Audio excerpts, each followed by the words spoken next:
Hi friends, welcome back to my channel. இன்னைக்கு என்ன video வந்து பார்க்க போறோம் அப்படின்னா, நம்மள நிறைய பேர் சேலரிடா இருப்போம். பட் சேலரியை வந்து எப்படி மேனேஜ் பண்றது அப்படின்னு தெரியாம இருக்கும். நம்ம வந்து 50,000 சம்பளம் வாங்கினாலும் சரி, 30,000 சம்பளம் வாங்கினாலும் சரி, 20,000 சம்பளம் வாங்கினாலும் சரி, 1,00,000 ரூபா சம்பளம் வாங்கினாலும் சரி, அந்த சம்பளம் நமக்கு பத்தாமையே போய்கிட்டே இருக்கும். அது ஏன் அப்படின்னா, நம்ம அந்த அமௌண்ட்டை கரெக்டா வந்து மேனேஜ் பண்ணல அப்படிங்கிறது தான் அர்த்தம். மந்த் ஸ்டார்டிங்ல நம்ம கையில ஒரு 30,000 வருது அப்படின்னா, அந்த ஃபர்ஸ்ட் ஒரு 10 to 15 டேஸ் வந்து தாராளமா நம்ம வந்து செலவு பண்ணிடுவோம். அதுக்கப்புறம் மந்த் எண்ட் அப்போ ஒரு 10 நாளோ 5 நாளோ இருக்கும்போது நம்ம பேங்க் பேலன்ஸ் பார்த்தோம் அப்படின்னா வந்து ஜீரோவா தான் இருக்கு மோஸ்ட் ஆஃப் அஸ்க்கு. 15ஆம் தேதியே வந்து சேலரி ஜீரோ ஆகிறவங்களாம் வந்து நிறைய பேர் இருக்காங்க. அதனால சம்பளம் வந்து நம்ம எவ்வளோ வாங்குறோம் அப்படிங்கிறது வந்து இம்பார்ட்டன்ட் இல்லை. அதை நம்ம எப்படி மேனேஜ் பண்றோம், அந்த மந்த் ஃபுல்லா கரெக்டா எப்படி மேனேஜ் பண்றோம், அதுல இருந்து எப்படி சேவிங்ஸ் பண்றோம், அதை வச்சு எப்படி எக்ஸ்பென்சஸை வந்து ஹேண்டில் பண்றோம் அப்படிங்கிறது தான் வந்து ரொம்ப ரொம்ப இம்பார்ட்டன்ட். இதுக்கு தான் வந்து பட்ஜெட்டிங் போடணும். பட் நிறைய பேர் வந்து பண்றது என்ன அப்படின்னா, பட்ஜெட்டிங் வந்து ஒரு போரான கான்செப்ட் அப்படின்னு நினைச்சிட்டு விட்டுறது. பிளஸ் வந்து பட்ஜெட் அப்படிங்கறது வந்து பட்ஜெட் போட்டா நம்ம செலவே பண்ண முடியாது, ஃபுல்லா சேவிங்ஸ்ல போடணும், நமக்கு எக்ஸ்பென்சஸ் காசே பத்தாது, அது ரொம்ப வந்து மேனேஜ் பண்றது வந்து கஷ்டம், பட்ஜெட்லாம் ஃபாலோவே பண்ண முடியாது அப்படிங்கிற மாதிரிலாம் நிறைய திங்கிங் இருக்கும். பட் பட்ஜெட் அப்படிங்கிறது வந்து நீங்க செலவே பண்ணாம இருக்கணும், கஞ்சத்தனமா இருக்கணும், சிக்கனமா இருக்கணும் அப்படிங்கிறது இல்ல. பட்ஜெட் அப்படிங்கறது வந்து நீங்க ஒரு விஷயத்துக்கு எவ்வளவு காசு வந்து செலவு பண்ணணும் அப்படிங்கறத டிசைட் பண்றது, அவ்வளவுதான். கரெக்டா சொல்லணும் அப்படின்னா பட்ஜெட்டோட ரியல் மீனிங் என்ன அப்படின்னா, நம்மகிட்ட வர காசை எதுக்கு எவ்வளவு செலவு பண்ணணும் அப்படிங்கறத முன்னாடியே ப்ரீ பிளான் பண்ணி வச்சுக்கிறது. அதுக்கு பேரு தான் வந்து பட்ஜெட். எதுக்கு வந்து எவ்வளவு செலவு பண்றோம் அப்படின்னு தெரியணும் அப்படின்னா, நீங்க ஃபர்ஸ்ட் வந்து பட்ஜெட் போடணும். அந்த பட்ஜெட்டை வந்து நீங்க ப்ராப்பரா ஃபாலோ பண்ணீங்க அப்படின்னாவே உங்க அமௌண்ட் வந்து எங்க போகுது என்ன அப்படிங்கிற எல்லா டீடைல்ஸுமே உங்களுக்கு வந்து தெரியும். ஃபார் எக்ஸாம்பிள், இப்போ உங்க சேலரி வந்து ஒரு 40,000 இருக்கு அப்படின்னா, நீங்க வந்து எப்படி ஸ்பிளிட் பண்ணணும் அப்படின்னா, ரெண்ட்டுக்கு வந்து ஒரு 10,000 ருபீஸ், ஹவுஸ் ஹோல்டு வீட்டு செலவுக்குன்னு ஒரு 10,000 ருபீஸ், உங்களுக்கு ஏதாவது இஎம்ஐ இல்ல லோனு ஏதாவது டெப்ட் இருக்கு அப்படின்னா அதுக்கு ஒரு 15,000, சேவிங்ஸ்க்கு ஒரு 5,000, இந்த மாதிரி நீங்க வந்து ஸ்பிளிட் பண்ணி எழுதணும். இது வந்து நான் வந்து ஸ்பிளிட் பண்ணியிருக்கேன். இதுக்குள்ளேயும் நீங்க வந்து ஸ்பிளிட் பண்ணணும். இப்போ ஹவுஸ் ஹோல்டுனா வெஜிடபிள்ஸ்க்கு எவ்வளோ, ஃப்ரூட்ஸ்க்கு எவ்வளோ, அந்த மாதிரி ஒவ்வொரு கேட்டகரிக்கும் நீங்க தனித்தனியா வந்து ஸ்பிளிட் பண்ணி எழுதணும். உங்க லோன் இருக்கு அப்படின்னா அந்த ஒன்னுக்கும் எவ்வளோ இஎம்ஐ இல்ல மந்த்லி வந்து நீங்க எவ்வளவு பே பண்றீங்க, அது எல்லாத்தையும் நீங்க வந்து எழுதணும். எல்லாத்தையும் ப்ராப்பரா பிளான் பண்ணணும், பட்ஜெட்டிங் பண்ணணும். அது வந்து ரொம்ப இம்பார்ட்டன்ட். இப்ப என் சேலரியே கம்மியா இருக்கு, நான் பட்ஜெட் போட்டு என்ன பண்ண போறேன், 20,000 சம்பளத்துக்குலாம் பட்ஜெட் போடாட்டி என்ன, 30,000க்கு வந்து பட்ஜெட் போடாட்டி என்ன அப்படிங்கிற திங்கிங்லாம் நிறைய பேருக்கு இருக்கு. ப்ராப்ளம் வந்து உங்க இன்கம் வந்து கம்மியா இருக்கு அப்படிங்கறது இல்ல, ப்ராப்பரா பிளான் பண்ணல, அதை வந்து ப்ராப்பரா எக்ஸிக்யூட் பண்ணல அப்படிங்கிறது தான். நீங்க 20,000 சம்பளம் வாங்கினாலும் அதுல ஒரு 1,000 2,000 சேவ் பண்ண முடியும், நீங்க ப்ராப்பரா பட்ஜெட் போடுறீங்க அப்படின்னா. நீங்க ஃபர்ஸ்ட் பட்ஜெட் போடுறதுக்கு என்ன பண்ணணும் அப்படின்னா, உங்களோட டோட்டல் இன்கம் என்ன அப்படிங்கறத வந்து கண்டுபிடிக்கணும். டோட்டல் இன்கம் அப்படிங்கன்னா உங்களுக்கு எங்கெங்க இருந்து காசு வருது, ஒவ்வொருத்தவங்களுக்கு சேலரி மட்டும்தான் சோர்ஸா இருக்கும் அப்படின்னா அதை மட்டும் வச்சு நீங்க வந்து பட்ஜெட் போடணும். இல்ல ஏதாவது ஒரு வீட்டை வந்து நீங்க ரெண்ட்டுக்கு விட்டுருக்கீங்க, இல்ல ஏதாவது ஒரு எஃப்டி போட்டு வச்சிருக்கீங்க, அதுல இருந்து மந்த்லி கொஞ்சம் வருது, இல்ல பென்ஷன் ஏதாவது உங்களுக்கு வருது, அந்த மாதிரி ஏதாவது இருக்கு அப்படின்னா அது எல்லாத்தையும் நீங்க வந்து ஆட் பண்ணணும் உங்க பட்ஜெட் வந்து போடும்போது. எக்ஸ்ட்ரா சோர்ஸ் ஆஃப் இன்கம் உங்களுக்கு அப்ப என்னென்ன வருதோ, இப்போ திடீர்னு இப்போ இந்த மந்த்துக்கு நீங்க 40,000 வந்து பட்ஜெட் போட்டிருக்கீங்க உங்க சேலரிக்கு, நெக்ஸ்ட் மந்த் உங்களுக்கு தீபாவளி போனஸ் ஒரு 20,000 வருது அப்படின்னா நெக்ஸ்ட் மந்த்துக்கு நீங்க 60,000க்கு தான் பட்ஜெட் போடணும். எகைன் அந்த 40,000க்கு வந்து போடக்கூடாது. நீங்க எக்ஸ்ட்ரா வர அந்த 20,000 எங்க ஸ்பெண்ட் பண்ணணும் அப்படிங்கறத கரெக்டா வந்து பிளான் பண்ணணும். அப்பதான் உங்க ஒவ்வொரு ரூபாயும் வந்து கரெக்டான பிளேஸ்க்கு வந்து போகும். பட்ஜெட்டிங் போடுறதுக்கு ஃபர்ஸ்ட் ஸ்டெப் என்ன அப்படின்னா, உங்க எக்ஸ்பென்சஸ் எல்லாத்தையும் நீங்க வந்து கரெக்டா கண்டுபிடிக்கணும். நீங்க எடுத்தோடனே வந்து ஃபர்ஸ்ட் பட்ஜெட் போட்டு வெஜிடபிள்ஸ்க்கு இவ்வளோ, ஃப்ரூட்ஸ்க்கு இவ்வளோ, கிராசரிஸ்க்கு இவ்வளோ இப்படிலாம் நீங்க எழுதிட்டீங்க அப்படின்னா அந்த பட்ஜெட் கண்டிப்பா கரெக்டா இருக்காது. ஏன்னா ஒவ்வொன்றுத்துக்கும் எவ்வளோ செலவாகுது அப்படிங்கறது கரெக்டா உங்களுக்கு தெரியாது. அதனால ஒரு 3 மந்த்ஸுக்காவது மினிமம் உங்க வீட்டில் என்ன எக்ஸ்பென்சஸ் ஆகுது அப்படிங்கறத நீங்க நோட் பண்ணி வைக்கணும். இதை நீங்க வந்து ஒரு மொபைல் நோட் புக்ல இல்ல அப்படின்னா ஒரு டைரியில இல்ல ஒரு கேலண்டர்ல ஏதாவது ஒரு விஷயத்துல வந்து நீங்க நோட் பண்ணி வச்சுக்கலாம். நோட் பண்ணி வச்சுட்டு எல்லா செலவையும் ஃபர்ஸ்ட் ஃபுல்லா ஒரு மாசத்துக்கு எழுதி முடிச்சிருங்க. அந்த மந்த் எண்ட்ல உட்காந்து எது எதெல்லாம் நீட், எது எதெல்லாம் வாண்ட்ஸ் அப்படின்னு சொல்லி கண்டுபிடிங்க. நீட் அப்படின்னா என்ன அப்படின்னா நம்மளோட அத்தியாவசியமான செலவுகள், நம்ம வீட்டு வாடகை, காய்கறி வாங்குறது, மளிகை திங்ஸ் வாங்குறது, கேஸ் வாங்குறது, அரிசி வாங்குறது, ரீசார்ஜ் பண்றது, இந்த மாதிரி விஷயம்லாம் வந்து நீட்ஸ். வான்ஸ் அப்படின்னா ஒரு ஹோட்டலுக்கு போய் சாப்பிடுறது, இல்ல எங்கேயாவது அவுட்டிங் போறது, ஒரு மாலுக்கு போறது, ஒரு ஷாப்பிங் பண்றது, ட்ரெஸ் வாங்குறது, இந்த மாதிரி விஷயம்லாம் வந்து வான்ஸ். இதெல்லாம் இந்த மந்த் நம்ம பண்ணலாம், பண்ணாமையும் இருக்கலாம் அப்படின்னு ஒரு ஆப்ஷன் இருக்கும்ல, அந்த மாதிரி விஷயம்லாம் வந்து வான்ஸ். இல்ல இதெல்லாம் நீங்க ஸ்கிப்பே பண்ண முடியாது. ரெண்ட் வீட்ல இருக்கீங்க அப்படின்னா, ரெண்ட் குடுக்காம நம்மளால இருக்கவே முடியாது. சாப்பாடுக்கு வெஜிடபிள்ஸ், ஃப்ரூட்ஸ், மளிகை திங்ஸ் எல்லாமே வந்து வாங்கி தான் ஆகணும். ஸோ அந்த மாரி விஷயம்லாம் வந்து நீட்ஸ். ஸோ இது 2 கேட்டகரி ஃபர்ஸ்ட் வந்து பிரிச்சு எழுதிக்கிங்க. எழுதி முடிச்சுட்டு அதுக்கப்புறம் உங்க நீட்ஸ்க்கு எவ்வளோ அமௌண்ட், வான்ஸ்க்கு எவ்வளோ அமௌண்ட் அப்படிங்கறத எடுத்து வைங்க. நீட்ஸ்க்கு எவ்வளோ வருதோ அதை நீங்க ஃபுல்லா தான் எடுத்து வைக்கணும். ஃபார் எக்ஸாம்பிள் நீங்க எல்லாமே எழுதிறீங்க. வெஜிடபிள்ஸ், ஃப்ரூட்ஸ், மில்க், எக் வாங்குறது, நான்வெஜ் வாங்குறது, groceries, gas, rice, recharge, petrol காசு, மெடிக்கல் அலவன்ஸ் அந்த மாதிரி எல்லாத்தையும் எழுதி வச்சு நீங்க ஆட் பண்ணிட்டு ஒரு 12,000 வருதுனாலும் நீங்க 12,000 தான் எடுத்து வைக்கணும். அந்த அமௌண்ட்ல நீங்க கம்மி பண்ண முடியாது.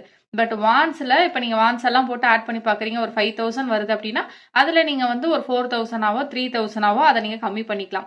வான்ஸ் அப்படிங்கிறதுக்கு ஒரு பட்ஜெட் வந்து ஃபிக்ஸ் பண்ணிக்கோங்க. ஃபார் எக்ஸாம்பிள் இந்த மந்த்துக்கு வான்ஸுக்கு 3,000 தான் அப்படின்னு நீங்க ஃபிக்ஸ் பண்ணிட்டீங்க அப்படின்னா நீங்க ஹோட்டல்ல போய் சாப்பிட்றதா இருக்கட்டும், ஏதாவது ஷாப்பிங் பண்றதா இருக்கட்டும், அவுட்டிங் போறதா இருக்கட்டும், இல்ல வெளியில போய் ஏதாவது திங்ஸ் வாங்குறதா இருக்கட்டும், எல்லாத்தையும் நீங்க அந்த 3,000 தான் முடிக்கணும். வேற எந்த அமௌண்ட்டும் நீங்க எடுக்கக்கூடாது. சேவிங்ஸுக்கு அப்படின்னு வைக்கிற அமௌண்ட்டோ இல்ல நீட்ஸுக்குன்னு வைக்கிற அமௌண்ட்ல இருந்தா நீங்க வந்து கை வைக்க கூடாது. நீங்க அந்த வான்ஸுக்கு போட்ட 3,000 தாண்டி நீங்க நீட்ஸ்ல கை வச்சிட்டீங்க அப்படின்னா உங்க வீட்டு செலவுக்கு காசு வந்து பத்தாம போயிடும். அதனால பட்ஜெட் வந்து போடுறதும் இம்பார்ட்டன்ட், அதை வந்து ப்ராப்பரா ஃபாலோ பண்றதும் இம்பார்ட்டன்ட்.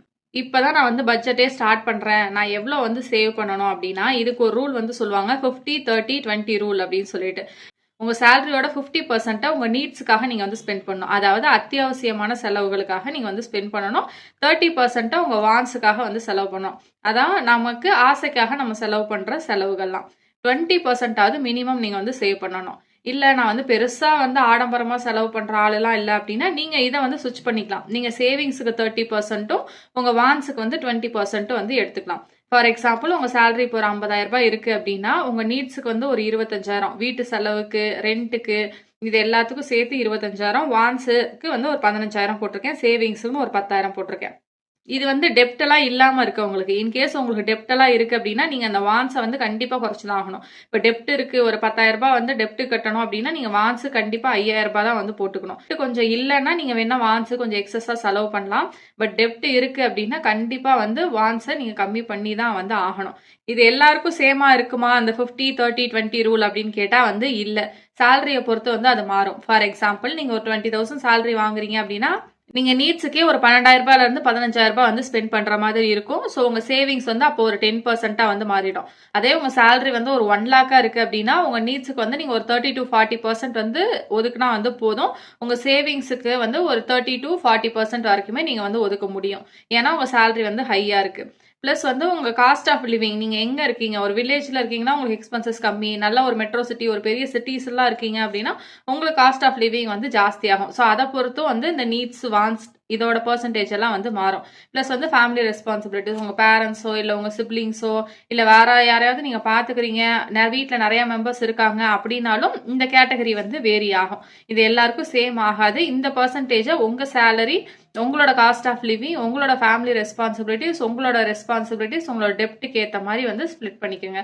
ஃபர்ஸ்ட் உங்க நீட்ஸ், வான்ஸை நீங்க கரெக்டா பிரிச்சு பார்த்துட்டாவே இந்த பெர்சன்டேஜ் எல்லாம் வந்து உங்களால ஃபிக்ஸ் பண்ண முடியும். நமக்கு எவ்வளவு சேவ் பண்ண முடியும், நம்மளால எவ்வளவு வந்து எக்ஸ்ட்ராக்கு வந்து செலவு பண்ண முடியும், எவ்வளவு வந்து நம்ம நீட்ஸுக்கு போடலாம், எவ்வளவு வந்து இஎம்ஐ கட்டலாம், அந்த மாதிரி எல்லா விஷயமுமே உங்களுக்கு வந்து தெரியும். அதுக்கு நீங்க ஃபர்ஸ்ட் வந்து ப்ராப்பரா உங்க நீட்ஸ் என்ன, வான்ஸ் என்ன அப்படிங்கறத வந்து கண்டுபிடிக்கணும். Next, pay your self first. இன்னைக்கு உங்களுக்கு சேலரி வருது அப்படின்னா இன்னைக்கு என்னோட சேலரி டே அப்படின்னு சொல்லாதீங்க, இது என்னோட சேவிங்ஸ் டே அப்படின்னு சொல்லுங்க. ஸோ பட்ஜெட் போட்டு உங்க நீட்ஸ் என்ன, வான்ஸ் என்னன்னு போட்டுட்டு உங்க சேவிங்ஸ் என்னன்னு போட்டிருப்பீங்க. இப்போ சேவிங்ஸ் வந்து இதுல இருக்க மாதிரி ஒரு 20% அப்படின்னு போட்டு ஒரு 10,000 ரூபாய் உங்க சேவிங்ஸ் நீங்க வச்சிருக்கீங்க அப்படின்னா சேலரி வந்தோன்னே, இப்போ 4ஆம் தேதி சேலரி வருது அப்படின்னா 4ஆம் தேதியே அந்த 10,000 ரூபாயை நீங்க வந்து உங்க சேவிங்ஸ்ல வந்து பே பண்ணி முடிச்சிடணும். என்னைக்கு சேலரி வருதோ, அது 1ஆம் தேதி வந்தாலும் சரி, 5ஆம் தேதி வந்தாலும் சரி, 8ஆம் தேதி வந்தாலும் சரி, என்னைக்கு வந்தாலும் உங்க சேவிங்ஸ்ல கரெக்டா அதை போய் நீங்க வந்து பே பண்ணி முடிச்சிடணும் அன்னைக்கு நைட்டே. என்னைக்கு சேலரி வருதோ அன்னைக்கு. இப்போ இன்கேஸ் நம்ம வந்து சேவிங்ஸை பண்ணி முடிச்சிட்டோம் அப்படின்னா, இப்போ 50,000 உங்களோட சேலரி அப்படின்னா அதுல 10,000 ரூபாய் சேவிங்ஸ்ல எடுத்து போட்டுட்டீங்கன்னா ஆட்டோமேட்டிக்கா உங்க மைண்ட் வந்து ஃபிக்ஸ் ஆயிடும், நம்மளோட சேலரி வந்து 40,000 தான், அந்த 40,000க்குள்ளதான் இந்த மந்த் நம்ம வந்து ஸ்பெண்ட் பண்ணணும் அப்படின்னு சொல்லிட்டு. அதனால உங்க பட்ஜெட்டையும் நீங்க வந்து ப்ராப்பரா ஃபாலோ பண்ண ஆரம்பிப்பீங்க. இந்த இதை தான் நான் வந்து எப்பவுமே வந்து ஃபாலோ பண்றேன். எங்க வீட்டுல சேலரி வர அன்னைக்கு சேலரி கிரெடிட் ஆயிடுச்சு அப்படின்னா அன்னைக்கு நைட்டே பிபிஎஃப், என்பிஎஸ் எதுலலாம் நாங்க இன்வெஸ்ட் பண்ணிட்டு இருக்கோமோ எல்லாத்தையும் வந்து அன்னைக்கே நாங்க வந்து பண்ணி முடிச்சிருவோம்.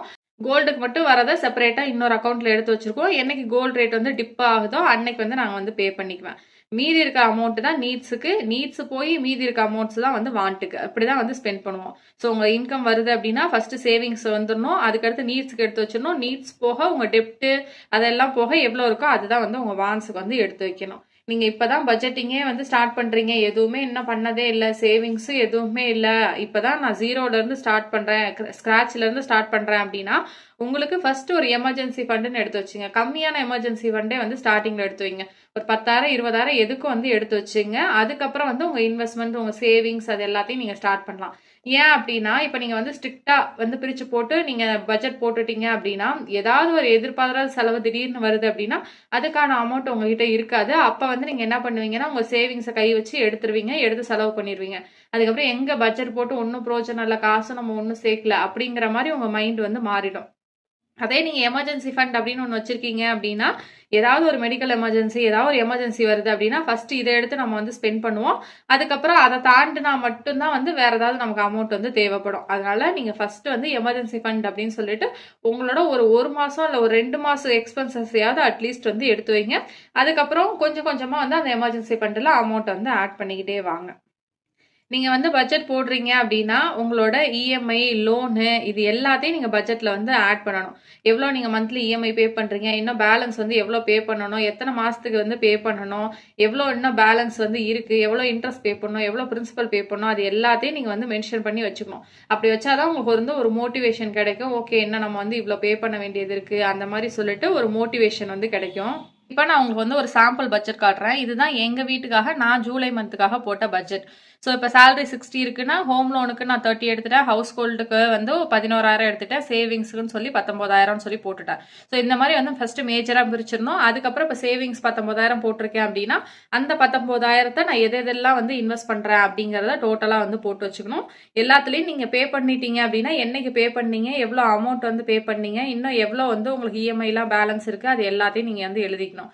பிளஸ் வந்து ஹவுஸ் ஹோல்டில் என்னென்ன விஷயம் வந்து இருக்கு, என்னென்ன ஆட் பண்ணணும் அப்படிங்கறதெல்லாம் வந்து போட்டுட்டு ஒன்னொன்னுக்கு எவ்வளோ அமௌண்ட் அப்படின்னு சொல்லிட்டு நீங்க வந்து போட்டுடணும். ஒன்று போட்டு முடிச்சுட்டு மந்த் எண்ட் ஆகும்போது ஒன்னொன்னுக்கு நீங்க எவ்வளோ ஸ்பெண்ட் பண்ணிருக்கீங்கிறத இங்க வந்து நோட் பண்ணணும். ஃபார் எக்ஸாம்பிள் இப்போ வெஜிடபிள்ஸ்க்கு 1200 அப்படின்னு சொல்லிட்டு போட்டிருக்கேன். பட் அந்த மந்த் நான் வந்து ஒரு 1086 தான் வந்து நான் ஸ்பெண்ட் பண்ணியிருக்கேன். ஸோ இந்த மாதிரி கம்மியாகவும் ஆகலாம், அதிகமாகவும் வந்து ஆகலாம். 2 ஆப்ஷனுமே வந்து இருக்கு. இப்போ பார்த்தீங்கன்னா மெடிக்கல் எக்ஸ்பென்சஸ்ல வந்து 900 போட்டிருக்கேன், ஆனால் 1050 ரூபாய் வந்து ஆயிருக்கு. ஸோ இந்த மாதிரி வந்து கால்குலேட் பண்ணி பாருங்க எவ்வளோ டிஃபரன்ஸ், நீங்க எவ்வளோ சேவ் பண்ணியிருக்கீங்க அப்படிங்கிறத டோட்டல் பண்ணி பார்த்தீங்க அப்படின்னா வந்து தெரியும். ஸோ இந்த மாதிரி வந்து ப்ராப்பராக ஒரு பட்ஜெட்டை வந்து போடணும். என்னோட பட்ஜெட்டிங் வீடியோஸ் நான் நிறையா வந்து போட்டிருக்கேன், அதெல்லாம் செக் பண்ணி பாருங்க. செக் பண்ணி பார்த்தீங்க அப்படின்னா உங்களுக்கு வந்து ஒரு ஐடியா கிடைக்கும் எப்படி வந்து பட்ஜெட் போடலாம் அப்படிங்கிறது. ஒரு பட்ஜெட் வந்து போடுறோம் அப்படின்னா நம்ம என்னென்ன பண்ணணும் என்னென்ன பண்ணக்கூடாது அப்படின்னா நீங்க ஒரு பட்ஜெட் போடுறீங்க அப்படின்னா டெய்லி என்ன செலவு பண்றீங்க அப்படிங்கறத கண்டிப்பா வந்து நோட் பண்ணி வைக்கணும். ஷாப்பிங்லாம் வந்து போறீங்க அப்படின்னா ப்ராப்பரா என்னென்ன வாங்கணும் அப்படிங்கறத லிஸ்ட் போட்டுட்டு போய் வாங்கணும். ஏன் அப்படின்னா நம்ம பட்ஜெட் அப்படின்னு சொல்லிட்டு ஒன்னு போட்டிருப்போம். ஸோ அதை தாண்டி வந்து நீங்க ஸ்பெண்ட் பண்ணிடக்கூடாது. அதுக்காக எப்பவுமே என்னென்ன வாங்க போறோம் அப்படிங்கிற லிஸ்ட்டை வந்து போட்டுட்டு அதுக்கப்புறம் போய் வாங்கிட்டு வாங்க. 24 hours ரூல் அப்படின்னு ஒன்று இருக்கு. நீங்க ஏதாவது வாங்கணும் அப்படின்னு ஆசைப்படுறீங்க அப்படின்னா அதை கார்டில் போட்டு வச்சிருங்க. ஒரு நாள்ல இருந்து வெயிட் பண்ணுங்க. அந்த ஒரு நாளைக்கு அப்புறமும் அந்த ஐட்டம் வந்து உங்களுக்கு தேவைப்படுது அப்படின்னா நீங்க வந்து வாங்கிக்கலாம். இல்ல அப்படின்னா கார்டுல இருந்து எடுத்து விட்டுட்டு நீங்க வந்து போயிடலாம். அதுக்கடுத்து 2 அக்கௌண்ட் ஆர் 3 அக்கௌண்ட் வந்து வச்சுங்க. சேவிங்ஸ்க்குன்னு ஒரு அக்கௌண்ட், ஸ்பெண்டிங்க்குன்னு ஒரு அக்கௌண்ட், சேலரிக்குன்னு ஒரு அக்கௌண்ட் வச்சுக்கிட்டீங்க அப்படின்னா எந்த அக்கௌண்ட்ல இருந்து அமௌண்ட் எடுக்கும்போது உங்களுக்கு வந்து தெரியும் இது வந்து சேவிங்ஸ் அக்கௌண்ட், இது வந்து நம்மளோட எக்ஸ்பென்சஸ் அக்கௌண்ட் அப்படின்னு சொல்லிட்டு தெரியும். ஸோ செப்பரேட்டா வச்சுக்கும் போது சேவிங்ஸை நீங்க டச் பண்ணாம இருப்பீங்க. அதனால எப்பவுமே வந்து 2 to 3 அக்கௌண்ட் வந்து வச்சுங்க. ஒரே அக்கௌண்ட்ல வச்சுட்டு ஸ்பெண்ட் பண்ணீங்க அப்படின்னா எதுக்கு எவ்வளவு ஸ்பெண்ட் பண்றோம் அப்படிங்கிற ஐடியாவே இல்லாம வந்து போயிடும்.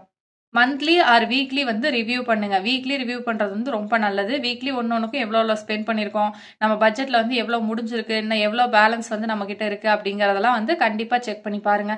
இந்த 5 விஷயத்த வந்து நீங்க ஃபாலோ பண்ணி பாருங்க. நீங்க பண்ணக்கூடாத 5 விஷயம் என்ன அப்படின்னா ரொம்ப வந்து அன்ரியலிஸ்டிக்கா பட்ஜெட்டை வந்து போடாதீங்க. ஃபாலோவே பண்ண முடியாத மாதிரி. இப்ப வீட்டு செலவுக்குன்னு வெறும் 5,000 2,000 3,000 இப்படியெல்லாம் நீங்க எடுத்து வச்சு பட்ஜெட் போட்டீங்க அப்படின்னா அதெல்லாம் கண்டிப்பா ஃபாலோவே பண்ண முடியாது. ஒரு 10,000 மினிமமா வீட்டு செலவுக்கு அப்படின்னு சொல்லிட்டு வேணும். ஸோ அது மாதிரி வந்து ரியலிஸ்டிக்கான பட்ஜெட்டை வந்து போடுங்க. நீங்க வந்து ரொம்ப அன்ரியலிஸ்டிக்கா போட்டுட்டீங்கன்னா உங்களால ஃபாலோவே பண்ண முடியாது. ஸோ ஒரு மாசம் ஃபாலோ பண்ணி முடிச்சதுக்கு அப்புறம் வந்து என்ன பண்ணுவீங்க அப்படின்னா இதெல்லாம் கண்டிப்பா ஒர்க் அவுட் ஆகாதுப்பா நமக்குலாம் அப்படின்னு சொல்லிட்டு விட்டுருவீங்க. அதனால எப்பவுமே ரியலா உங்க வீட்டு செலவுக்கு வந்து எவ்வளவு ஆகுது அப்படிங்கறத கண்டுபிடிச்சிட்டு அதுக்கப்புறம் வந்து பட்ஜெட் போடுங்க. எண்ட் ஆஃப் த மந்த்ல சேவ் பண்ணிக்கலாம். சேவிங்ஸ்க்குன்னு ஒரு கேட்டகரி போட்டு இப்போ ஒரு 5000 அப்படின்னு போட்டிருப்பீங்க பட்ஜெட்ல. பட் அதை வந்து எண்ட் ஆஃப் த மந்த்ல அக்கௌண்ட்ல போட்டுக்கலாம், எண்ட் ஆஃப் த மந்த்ல இன்வெஸ்ட் பண்ணிக்கலாம் அப்படின்னு சொல்லி திங்க் பண்ணாதீங்க. அப்படி நினைச்சீங்கன்னா இன்கேஸ் நீங்க எக்ஸ்பென்சஸ்க்குன்னு எடுத்து வச்ச அமௌண்ட் முடிஞ்சிருச்சுன்னா டைரக்டா அந்த சேவிங்ஸ் எடுத்து நீங்க செலவு பண்ணிருவீங்க. அதனால என்னைக்கு வந்து உங்க சேலரி வருது, நீங்க ஒரு 5000 அதுக்கு எடுத்து வைக்கிறீங்கன்னா அதை அன்னைக்கே வந்து இன்வெஸ்ட் பண்ணிருங்க. மந்த் எண்ட்ல இன்வெஸ்ட் பண்ணிக்கலாம் அப்படிங்கிற ஐடியாவுக்கு வந்து கண்டிப்பா வந்து போகாதீங்க. சின்ன சின்ன எக்ஸ்பென்சஸ் எல்லாம் வந்து இக்னோர் பண்ணாதீங்க. இதுக்கு வந்து செலவு பண்ணிக்கலாம், இது என்ன ஒரு 100 ரூபாய் தானே, இது ஒரு 200 ரூபாய் தானே, இது ஒரு 500 ரூபாய் தானே, இப்படி நீங்க ஸ்பெண்ட் பண்ணீங்க அப்படின்னா கண்டிப்பா உங்க பட்ஜெட் வந்து ஒர்க் ஆகாம போயிடும். அதனால ஒவ்வொரு சின்ன சின்ன எக்ஸ்பென்சஸும் பார்த்து வந்து செலவு பண்ணுங்க. வான்ஸை வந்து ஃபுல்லா வந்து ஸ்டாப் பண்ணிடாதீங்க. இப்ப பட்ஜெட் போட்டுட்டேன் அவ்வளவுதான், இன்னமே சேவிங்ஸ் மட்டும்தான், எதுவும் தேவையில்லாத செலவு பண்ண மாட்டேன் அப்படின்னு நினைச்சிட்டு ஃபுல்லா வான்ஸ் எல்லாம் கம்மி பண்ணிட்டீங்கன்னா உங்களுக்கே லைஃப் வந்து ஒரு எம்டி ஆன மாதிரி வந்து ஆயிடும். அதனால வான்ஸ் எல்லாம் நீங்க நல்லா பண்ணிட்டு இருக்கீங்களா இருந்தா அதுல இருந்து ஒரு 80% அதை மாத்துங்க. அப்புறம் அது ஒரு 60% ஆகும். கொஞ்சம் கொஞ்சம் கொஞ்சமா உங்க வான்ஸை வந்து குறைச்சிக்கிட்டே வாங்க. அதுக்கப்புறம் வேணும் அப்படின்னா ஒரு பாதி அளவுக்கு வான்ஸை வந்து ஸ்பெண்ட் பண்ணிட்டு நீங்க பண்ணிட்டு இருக்கிறதுல பாதி செலவு. இப்ப ஒரு வாரம் வாரம் நீங்க வெளில போய் ஷாப்பிங் பண்றவங்களா இருந்தா ஒரு மாசத்துக்கு 2 தடவை மட்டும் போகணும், இல்ல ஒரு மாசத்துக்கு ஒரு தடவை தான் போகணும். அந்த மாதிரி கொஞ்சம் கொஞ்சமா வந்து குறைச்சிக்கிட்டே வாங்க. ஃபுல்லா ஸ்டாப் பண்ணிட்டீங்களா உங்களால பட்ஜெட்டை வந்து ஃபாலோவே பண்ண முடியாது. ஏதாவது ஒரு மந்த் வந்து பட்ஜெட் வந்து ஃபெயில் ஆகிறதுக்கு பாசிபிலிட்டி இருக்கு. ஏன்னா திடீர்னு ஏதாவது ஒரு பெரிய செலவு நமக்கு வரதான் செய்யும், ஏதாவது ஒரு ஃபங்க்ஷன் வரதான் செய்யும், ரிலேட்டிவ்ஸ் எல்லாம் வரதான் செய்வாங்க. இந்த மாதிரி வரும்போது ஏதாவது ஒரு மந்த் வந்து பட்ஜெட் ஃபெயில் ஆயிடுச்சு அப்படிங்கிறதுக்காக பட்ஜெட் போடுறதே வந்து ஸ்டாப் பண்ணிடாதீங்க. ஸோ ஒரு மாசம் ஃபெயில் ஆயிடுச்சு அப்படின்னா நெக்ஸ்ட் மந்த் வந்து ஏதாவது அதுக்குன்னு ஒரு மிஸ்லினியஸ் எக்ஸ்பென்சஸ் அப்படின்னு போட்டு ஒரு அமௌண்ட் வந்து எடுத்து வச்சுட்டு அதுக்கேற்ற மாதிரி வந்து ஃபாலோ பண்ணுங்க. இந்த மாதிரிலாம் ஃபாலோ பண்ணி பார்த்தீங்க அப்படின்னா உங்க அமௌண்ட் வந்து எங்க போகுது அப்படிங்கறதும் உங்களுக்கு தெரியும். கரெக்டா உங்க அமௌண்ட்டே உங்களால மேனேஜ் பண்ண முடியும். ஒரு ப்ராப்பரான பட்ஜெட்டை வந்து போட கத்துக்கங்க. அதுக்கு டைம் எடுக்கும், ஒரு 3 to 4 months வந்து எடுக்கும். அதுக்கப்புறம் உங்களுக்கு அது வந்து கரெக்டா பழகிடும், உங்களுக்கும் செட் ஆயிடும். ஸோ ட்ரை பண்ணி பாருங்க. ஹோப் இந்த வீடியோ உங்களுக்கு யூஸ்ஃபுல்லாக இருக்கும் அப்படின்னு நினைக்கிறேன். யூஸ்ஃபுல்லாக இருந்துச்சு அப்படின்னா வீடியோ வந்து லைக் பண்ணிக்கோங்க. ப்ளஸ் என்னோட சேனலை சப்ஸ்கிரைப் பண்ணிவிட்டு பக்கத்தில் இருக்க பெல் பட்டனை கிளிக் பண்ணிக்கோங்க. அப்போ தான் நான் போடுற வீடியோஸ் எல்லாம் நோட்டிஃபிகேஷனில் வரும். இவ்வளோ நேரம் டைம் ஸ்பெண்ட் பண்ணி என்னோட வீடியோ பார்த்ததுக்கு thank you so much. Have a nice day.